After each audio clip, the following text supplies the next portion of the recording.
Hello. प्रतियोगी परीक्षाओं की तैयारी कर रहे सभी विद्यार्थियों को मेरे इस चैनल एके रिसर्च एकेडमी पर स्वागत है। फ्रेंड्स, जो जियोग्राफी का क्लास चल रहा था उसमें पिछले क्लास में हमने देखा था कि जो है पृथ्वी की आंतरिक संरचना किस तरह से है, उसकी कितनी परतें हैं। अब वो चूंकि जो पृथ्वी का ऊपरी परत था जिसको हम क्या कहते थे, भूपर्पटी, वो किस चीज से मिलकर बना था? हम बताए थे सैलों से। सैल क्या होते हैं? सैल क्या होते हैं? जो भूपर्पटी जिन खनिजों से मिलकर बनता है उसी को सैल कहते हैं। ये चीज हमने पिछले क्लास में देखा था। अब हम सैलों के बारे में और विस्तार से थोड़ा जानने का प्रयास करेंगे। चलिए देखते हैं।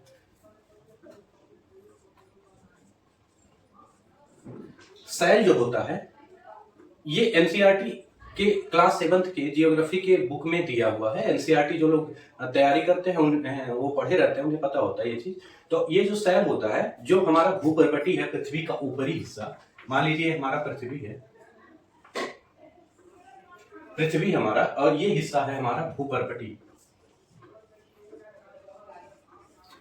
ये भूपर्पटी जिन खनिजों से मिलकर बनता है, किससे मिलकर बनता है? खनिज। ये भूपर्पटी जिन खनिजों से मिलकर बनता है उसे क्या कहते हैं हम लोग? उसे ही कहते हैं सैल। क्या कहते हैं? सैल। आपसे पूछेगा, अगर जो लोग मेंस दे रहे होंगे उनको ज्यादातर यही पूछा जाता है, उनसे पूछा जाएगा सैल क्या है, तो पृथ्वी का जो ऊपरी भाग यानी भूपर्पटी है जिन खनिज पदार्थों से मिलकर बना है उसे ही सैल कहते हैं। लेकिन ऑब्जेक्टिव में ऐसा क्वेश्चन अभी नहीं मिलेगा आपको। अब देखते हैं उसमें से कैसा क्वेश्चन पूछेगा। अब इसमें ये जो है सैल है, ये 3 प्रकार के होते हैं। 3 प्रकार के होते हैं। पहला होता है आग्नेय। आग्नेय। दूसरा होता है अवसादी।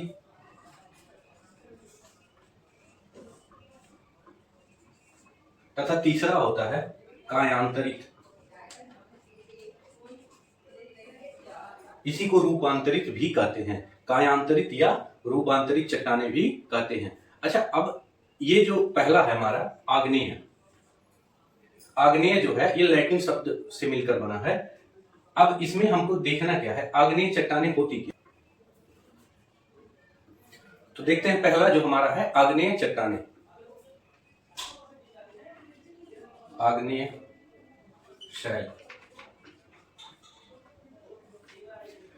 आग्नेय शैल जो होती हैं, जब पृथ्वी के अंदर ज्यादा दबाव और प्रेशर बन जाता है तो जो गर्म लावा होता है वो क्या होता है, पृथ्वी के जो भूपर्पटी क्षेत्र है उससे बाहर निकल आता है और ठंडा होके एक आकृति बना देता है जिसको क्या कहते हैं हम लोग, आग्नेय शैलें।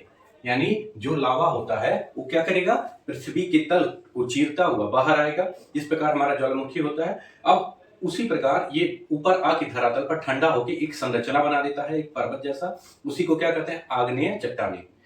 अब आग्नेय चट्टानों से ही मिलकर दूसरी चट्टानें बनेंगी। अब देखते हैं कैसे कैसे। अच्छा, आग्नेय चट्टानें जो हैं इनका उदाहरण बेसाल्ट, बेसाल्ट चट्टानें हैं। बेसाल्ट चट्टानें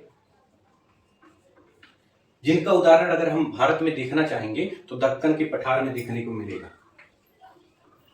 दक्कन का पठार, यानी अगर हम बेसाल्ट चट्टानें देखना चाहते हैं भारत में तो दक्कन के पठार में आप हमको देखने को मिलेगा। अच्छा, अब ये देखते हैं आग्नेय जो शैलें होती हैं ये 2 प्रकार की होती हैं, एक बहिर्वेदी एक अंतर्वेदी।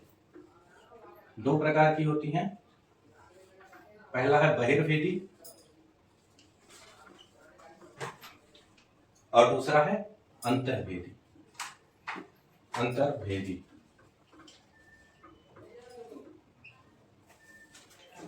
पहला है बहिर्वेदी, दूसरा अंतर्वेदी। इसके नाम से ही इसका अर्थ पता चलता है। बहिर्वेदी, इसमें क्या होता है, पहले वाले में जो लावा है वो बाहर धरातल पर निकलती है और क्या होती है, ठंडा हो जाती है।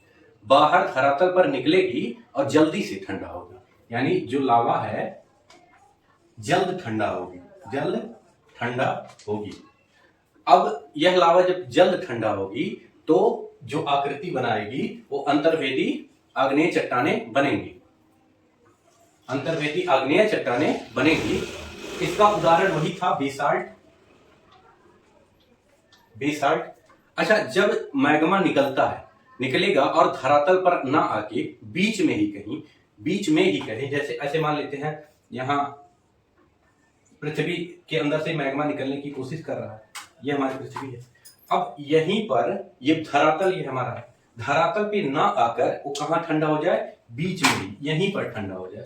तो ऐसे को क्या कहते हैं, अंतर्भेदी। क्या कहते हैं, अंतर्भेदी आग्नेय चट्टानें। अंतर्भेदी, अगर वो ये धीरे धीरे जमेगा, और जबकि ऊपर धरातल वाला तुरंत निकलता था और तुरंत ठंडा होके जम जाता था, तो उसको क्या कहते थे हम लोग, बहिर्भेदी। और जब पृथ्वी के अंदर ही जम जाएगा धीरे धीरे, तो उसको क्या कहेंगे, अंतर्भेदी।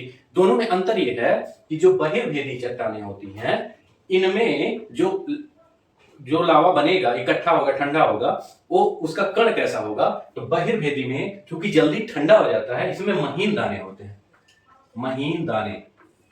और जब अंतर्भेदी में अंदर धीरे धीरे ठंडा होता है, तो उसमें बड़े बड़े दाने बनते हैं, बड़े दाने। यानी अंतर यही है कि बहिर्भेदी चट्टानों में जो धरातल पर इकट्ठा होके मैग्मा धीरे धीरे ठंडा होता है, और सॉरी जल्दी से ठंडा हो जाता है, उसकी जो कण है उनका आकार कैसा होता है, उनका आकार जो होता है छोटा छोटा होता है। लेकिन जब धरातल के अंदर अंतर्भेदी में अंदर ही ठंडा होने लगता है मैग्मा, तो कैसा बनता है, तो वो बनता है बड़ा बड़ा, जो उसका आकार होता है कण का, वो बड़ा बड़ा होता है। अब ये चीज हमने देख लिया। इसका उत्तर था बहिर्भेदी का बेसाल्ट चट्टानें। अंतर्भेदी का है, अंतर्भेदी का इसमें उदाहरण अगर देखेंगे तो ग्रेनाइट प्रकार की चट्टानें हैं, ग्रेनाइट। यानी अंतर्भेदी में उदाहरण स्वरूप देखेंगे तो ग्रेनाइट, और अगर बहिर्भेदी में देखेंगे तो यहां बेसाल्ट।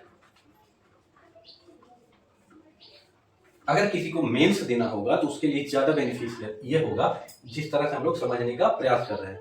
अब हमने क्या देखा, सेल देखा, उसके बाद आग्नेय सेल भी देखा और उसके प्रकार देखे। अब इसके बाद देखेंगे हम लोग अवसादी सेल। अब दूसरा हम लोग देखेंगे अवसादी चट्टानें, अवसादी चट्टानें। पहले इसके नाम से ही इसका अर्थ जाहिर होता है। अवसादी चट्टानें किससे बनेंगी, अवसाद से बनेंगी। किससे, अवसाद से। अवसाद ये होंगे किसके, आग्नेय चट्टानों के। किसके अवसाद होंगे, आग्नेय। आग्नेय ही प्राथमिक चट्टान होता है। कैसा होता है, प्राथमिक। इसी चट्टान की सहायता से अवसादी चट्टान बनेगा। अब देखेंगे कि जो अवसादी चट्टान है वो बनता कैसे है। तो जो आग्नेय चट्टान है, मान लेते हैं कोई भी चट्टान इस तरह से, ये आग्नेय चट्टान जब लड़ता है, आपस में लड़ता है, टूटता है और उसी में घिसटता है, तो इसके छोटे छोटे अवसाद निकल नीचे गिर जाते हैं। छोटे छोटे अवसाद लड़कर, टूटकर किसी भी प्रकार से नीचे गिर जाते हैं, और यही अवसाद एक जगह से दूसरे जगह पर जाकर, मान लीजिए यहां से यहां तक आए, हवा के माध्यम से उड़कर या फिर पानी के माध्यम से बहकर आए, यहां आने के बाद ये यहीं पे छोटा सा हो जाएंगे, छोटा सा क्या कर लेंगे, एक संरचना बना लेंगे। यही संरचना धीरे धीरे फिर क्या होगी, अवसाद कठोर हो जाएगा और ये अवसाद चट्टानों का रूप ले लेंगी। तो इन्हीं को कहते हैं अवसादी चट्टान। अवसादी चट्टान यानी कि जब आग्नेय चट्टानें टूटकर, लुढ़ककर, टकराकर छोटे छोटे टुकड़ों में टूट जाती हैं, और यही टुकड़े हवा के साथ और पानी के साथ बहकर दूसरे जगह पे जाके इकट्ठा होके कठोर हो जाता है, तो उसी को क्या कहते हैं, अवसादी चट्टानें। इसका उदाहरण देखेंगे तो बलुआ पत्थर। बलुआ पत्थर, बलुआ पत्थर जो है इसका सबसे अच्छा उदाहरण है, जो किससे मिलकर बनता है, रेत से। किससे मिलकर, रेत से। तो हमने देखा ये आग्नेय चट्टान थी, और अवसादी चट्टान किस प्रकार आई और किस प्रकार बनी, ये चीज हमने देख लिया। इसका उदाहरण भी देख लिया, बलुआ पत्थर। अब आपको कमेंट में बताना है कि जो लाल किला है हमारा किस पत्थर से मिलकर बना है। अब आगे बढ़ते हैं, तो हमारा अब तीसरा है, यानी कायांतरित चट्टानें। कायांतरित चट्टानें किससे मिलकर बनती हैं, ये हम अब देखेंगे। चलिए देखते हैं तीसरा वाला हमारा जो है कायांतरित चट्टानें। कायांतरित को रूपांतरित भी बोला जाता है, रूपांतरित चट्टानें, चट्टानें या शैलें। अच्छा, अब जब ये आग्नेय और अवसाद बन गए हैं, आग्नेय अवसाद दोनों शैलें बन चुकी हैं, ये क्या होगा, अत्यधिक ताप और दाब के कारण। किसके कारण? अत्यधिक ताप प्लस दाब। अत्यधिक ताप और अत्यधिक दाब के कारण ये दोनों चट्टानें, आग्नेय और अवसादी चट्टानें, ये पिघल कर क्या बन जाती हैं? कायांतरित चट्टानें। क्या बन जाती हैं? कायांतरित चट्टानें। तो जब आग्नेय और अवसादीय शैलें अत्यधिक ताप और दाब के कारण एक नया रूप ले लेती हैं मिलकर, तो उसको क्या कहा जाता है? कायांतरित चट्टानें। अब यहां ज्यादा ताप और दाब होगा दोनों शैलों में, तो ये पिघल जाएंगे और पिघल के क्या बना लेंगे? नया रूप, यानी कायांतरित चट्टानें। उसके बाद ये कायांतरित चट्टान जो है वो फिर से क्या करेगा? पिघल जाएगा। क्या करेगा? फिर पिघल जाएगा अत्यधिक ताप और दाब के कारण, और ये फिर से आग्नेय शैलें बना देंगे। आग्नेय का मतलब जो डायरेक्ट मैग्मा से बनी। ये इसे ही कहते हैं शैल चक्र। क्या कहते हैं? शैल चक्र। शैल चक्र। शैल चक्र इसे ही कहते हैं। शैल चक्र में क्या क्या हुआ अभी हमने देखा। मान लीजिए यहां आग्नेय, पहले जो है आग्नेय शैल था। आग्नेय शैल क्या बना हमारा? आग्नेय बना हमारा अवसादी। क्या बना? अवसाद या अवसादी शैल बना। आग्नेय क्या बना? अवसादी शैल बना। अवसादी शैल क्या बना? कायांतरित। कायांतरित शैल बना। और फिर यही कायांतरित शैल क्या हो गया? आग्नेय। आग्नेय शैल जो हमारा है वो बना क्या? अवसादी शैल। और अवसादी शैल क्या बना? कायांतरित शैल। और फिर कायांतरित शैल। अब देखते हैं, एक बार और रिकॉल करेंगे शैल चक्र क्या होता है, फिर से देखेंगे। शैल चक्र डायग्राम के थ्रू फिर से देखेंगे। तो सबसे पहले क्या था? पृथ्वी के अंदर से क्या निकला? मैग्मा। क्या निकला? मैग्मा। ये मैग्मा क्या बना हमारा?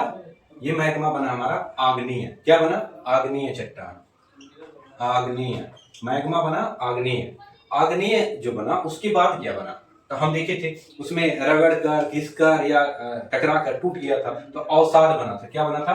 अवसाद। अवसाद बना। अब ये अवसाद क्या करेगा? फिर से अवसादी चट्टान बना देता। अवसाद इकट्ठा होके, ठंडा होके, कठोर होके क्या बनाया? अवसादी चट्टान। अवसादी चट्टान। अवसादी चट्टान। अब ये अवसादी चट्टान फिर से जाके क्या? अत्यधिक ताप और दाब के कारण ये सब मिलकर क्या बना दे रहे थे? कायांतरित चट्टान। कायांतरित। कायांतरित चट्टान। और फिर यही कायांतरित चट्टान अत्यधिक ताप और दाब के कारण क्या बन जा रहा था? फिर यही कायांतरित चट्टान अत्यधिक ताप और दाब के कारण फिर से मैग्मा बन जा रहा था। फिर आग्नेय बनता, उसके बाद फिर अवसाद, फिर अवसादी चट्टान, फिर कायांतरित। ये सर्कल चलता ही रहता। इसीलिए इसको शैल चक्र कहते हैं। क्या कहते हैं? शैल चक्र कहते हैं। तो आशा करता हूं शैलों के बारे में आपको अच्छा नॉलेज हो गया होगा। अब मिलते हैं अगले वीडियो।